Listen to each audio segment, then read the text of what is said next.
পারবেন না।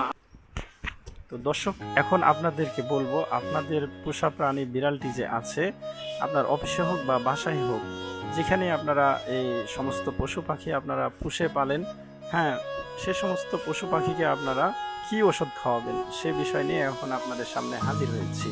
তো ওষুধটি আপনারা খাওয়াবেন হোমিও ওষুধ। হ্যাঁ, হোমিও ওষুধটির নাম হচ্ছে হিপার সালফ 200 ইউনিটের একটি আউন্স।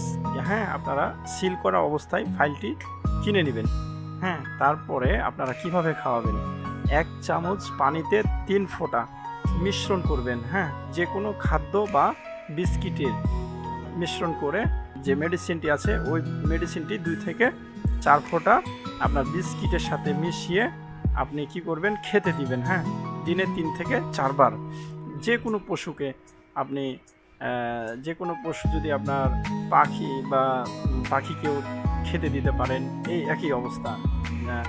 যদি আবার আরেকটা কথা বলি, যদি আপনাদের এই বিড়াল অনেক সময় কি করে, বাসায় আপনারা পোকা মারা বিষ দিয়েছেন বা তেলা পোকা মারা বিষ দিয়েছেন, এই সমস্ত বিষাক্ত জিনিস যদি খেয়ে নেয়, ভুল করে যদি খেয়ে ফেলে আপনার পোষা প্রাণীটি, হ্যাঁ, তাহলে আপনি কি করবেন, এই সমস্ত বিড়ালকে, সময় ঝিমাচ্ছে আপনার বিড়ালটি, এই সমস্ত অসুস্থ হয়ে গেলে, বিষ খেয়ে ফেললে বা ঝিমনি হলে আপনারা কি ওষুধ খাওয়াবেন, নাক্স ভূমিকা। হ্যাঁ, ওষুধটির নাম হচ্ছে নাক্স ভূমিকা। এই ওষুধটি একইভাবে প্রয়োগ করতে পারেন। আশা করি আপনারা বুঝতে পেরেছেন। আপনারা আপনাদের নিকটস্থ যে হোমিওপ্যাথিক আছে সেখানে আপনারা গিয়ে আপনারা এই ওষুধটি যে পূর্বে আমি বলেছি সেই ওষুধটি আপনারা খাওয়াবেন। আর অবশ্যই আপনারা এই ওষুধটি খাওয়ালে ইনশাআল্লাহ যে নিয়ম অনুপাতে আপনাদেরকে বলেছি সেই নিয়ম অনুপাতিতে আপনারা আপনাদের বিড়ালটিকে বা পাখি পশু যে আছে এই সমস্ত পশু পাখিকে খাওয়ালে ইনশাআল্লাহ আপনার পোষা প্রাণী বিড়াল ইনশাআল্লাহ দ্রুত সুস্থ হয়ে উঠবে। আশা করি আপনাদেরকে বোঝাতে পেরেছি। তো এই ছিল আজকে আমার ভিডিও।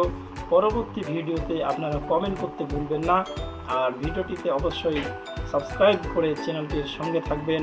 ভালো থাকুন, সুস্থ থাকুন।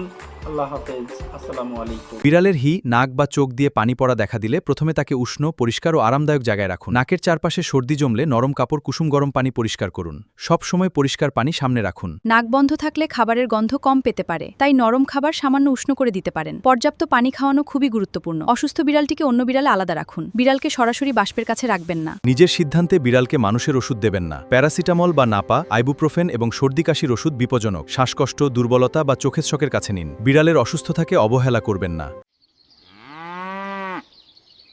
ভিডিওটি ভালো লাগলে অবশ্যই লাইক এবং সাবস্ক্রাইব করে আপনার মূল্যবান মন্তব্য জানাতে ভুলবেন না। ধন্যবাদ।